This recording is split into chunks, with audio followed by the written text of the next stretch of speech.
All right. Now, you came up with a school of thought that tariffs have to do a lot with this. And something happened in 1929 or 28, and then finally in 30 it enacted a law. Well, what happened is, what happened is, my article is now just published today on WFN1 about the Smoot-Hawley tariff that was enacted in 1930 caused the crash of 1929.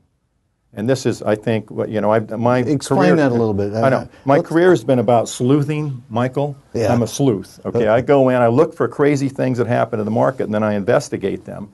And I was doing I did an article, and it's posted on the site as well, about the Smoot-Hawley tariff. And doing that article, I saw something in it. I said, hey, I better dig some little deeper in that. So I went in and started digging, and I was shocked that the Smoot-Hawley tariff caused the crash of 1929, even though the tariff was not enacted until June of 1930. How did that happen? Well, what happened is Herbert Hoover ran when he ran for president, on his campaign pledge was to enact tariffs for the farmers. So as soon as he got elected, the House of Representatives announced that they were going to start having, this was in December of 1928, that they were going to start having getting testimony about the tariffs that they were going to enact.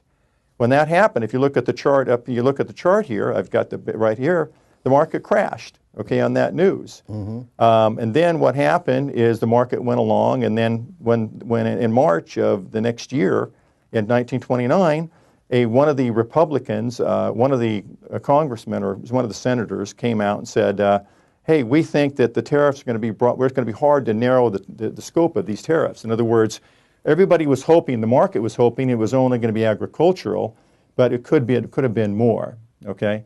So then what happened is the House came out, and if you look at this chart here, the House came out in May of 28, and it passed its version of a broad tariff and taking all goods and services as well as agriculture, and the market, you can see the market crashed again here by this chart.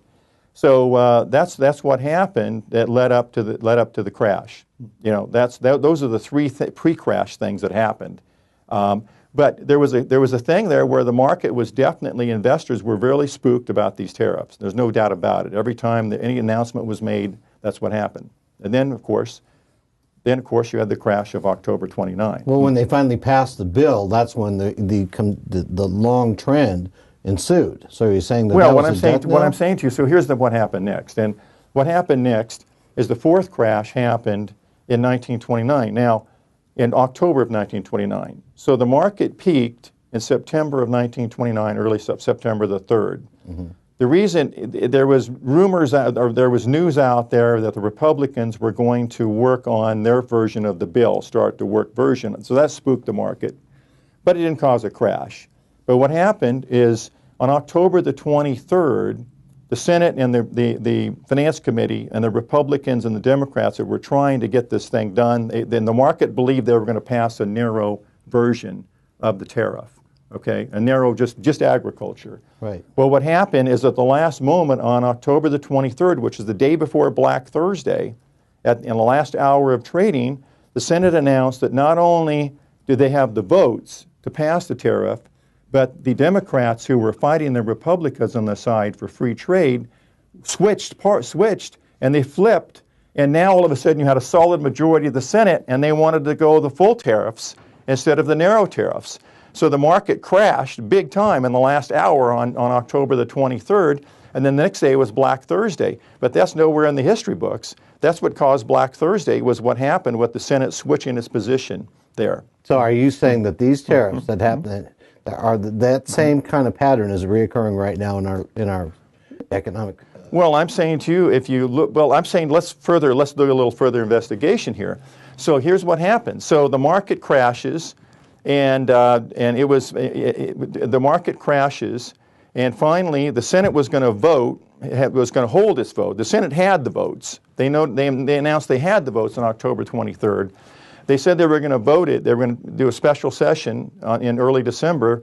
They canceled the special session, and then the market rallied from there until April of the next year, because everybody thought, well, maybe they're not going to pass this crazy tariff. Okay, that's what the market thought, and then the market made a great comeback, and went back to its trend line in April of 1930. April of 1930.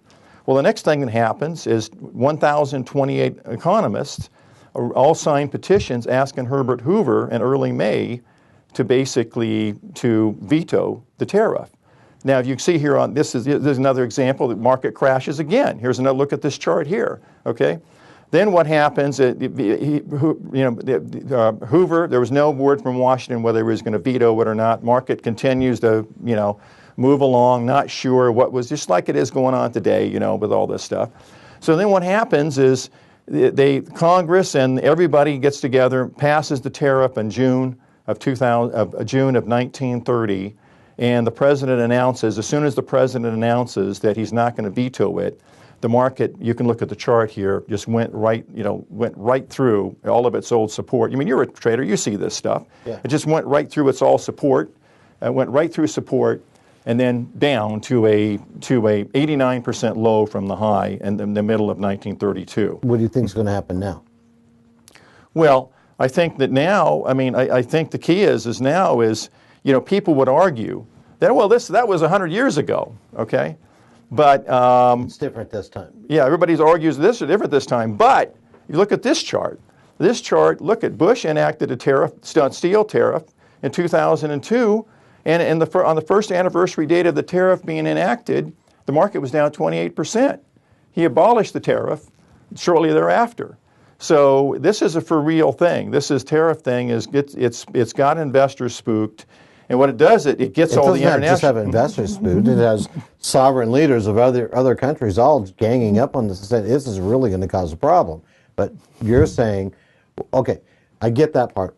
What impact do you think that what's happening now with the tariffs, because this isn't just the steel tariff we're dealing with now, there's others that are following up,